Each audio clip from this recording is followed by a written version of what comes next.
17 ቁጥር አንጅ ፖስቴኮግሉንና ቶተናምን አዋዳለች አቃቅራለችም። ምን ማለቴ ነው? ከ17 ዓመታት በኋላ ቶተናምን የዋንጫ ባለቤት አደረጉ አንጅ ነገር ግን ደግሞ 17ኛ ደረጃን ይዘው በሊጉ ላይ ማጠናቀቃቸው ደግሞ እንደዚህ ዋጋ አስከፍሏቸዋል። ዳኒ ሌቪ ዛሬ ወስነዋል። አንጅ ፖስቴኮግሉ ተሰናብተዋል ከቶተናም ሆትስፐርስ።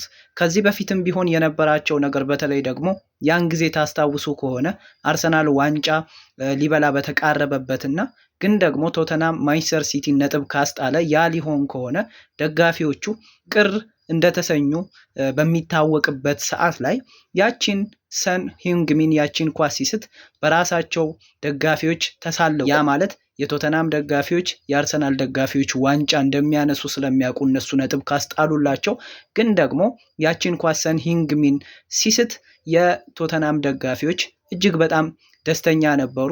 በጨዋታውም ላይ ቢሆን ራሳቸው ላይ ሲቆጠር እንዲሁ ደስተኛ ያደረጋቸውን ጭፈራ ማሳየታቸው አንጅ ፖስቴኮግሉን አናዷቸው፣ እንዲሁ ደጋፊዎቹንም ጭምር ተናገሩ በፕሬስ ኮንፈረንስ ላይ። ከዛ ጊዜ መጣ ይመስላል በተለይ በደጋፊዎችና በእኚህ ሰው መቃቃር ይሄን ያህል ቢፍ የመፈጠሩ ጉዳይ። ግን ዳኒ ሌቪ ደግሞ በተለይ 17ኛ ደረጃን ይዘው ማጠናቀቃቸው ደስተኛ አላደረጋቸውም። በእርግጥ የቶተናም ደጋፊዎች ደግሞ ደስተኛ ነበሩ። ከዛም በኋላ ቢሆን በአንጅ ፖስቴኮግሉ ድርጊት ምንም እንኳን ሊጉ ላይ ደስተኛ አይሆኑ እንጂ ግን ደግሞ አውሮፓ ሊግ ላይ ደስተኛ ነበሩ። ምክንያቱም ዋንጫን የመሰለ ነገር አምጥተውላቸዋል እና ይቺ 17 ቁጥር የተጫወተችው ሚና ቀላል አልነበረም። ደስተኛም አድርጋቸዋለች፣ እንዲሁ ደግሞ አስከፊም ሆናባቸዋለች።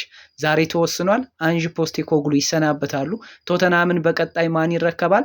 ምናልባት ቶማስ ፍራንክ ትልቅ እድል ያላቸው አሰልጣኝ ናቸው ከብሬንትፎርድ እኚህን የመሰለ አሰልጣኝ ለማጣት ተቃርቧል። ከዛ ባለፈ ግን ሌሎች እጩዎችም አሉ።